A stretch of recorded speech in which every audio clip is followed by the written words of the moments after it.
Oui, on peut être proche de Dieu sans religion. La religion est une construction humaine. C'est des dogmes rigides, c'est des rituels qui se répètent, que les gens vont pratiquer sans forcément comprendre. Ismaël Mounir affirme qu'il est possible d'être proche de Dieu sans religion.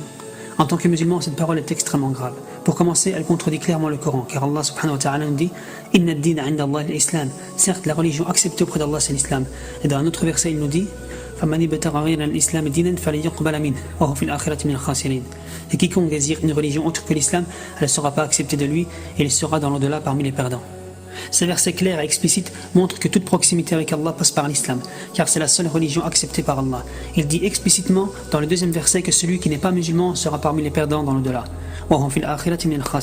Oui, on peut être proche de Dieu sans religion.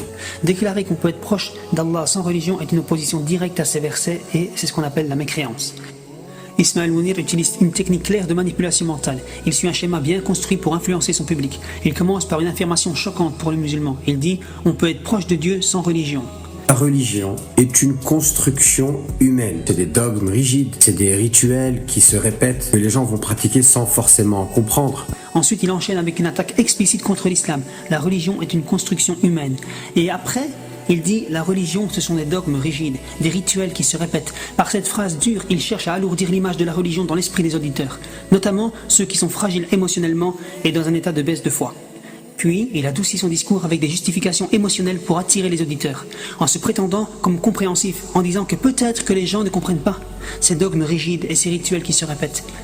Et pour terminer, il ouvre une porte vers une nouvelle compréhension de la religion, sa compréhension à lui.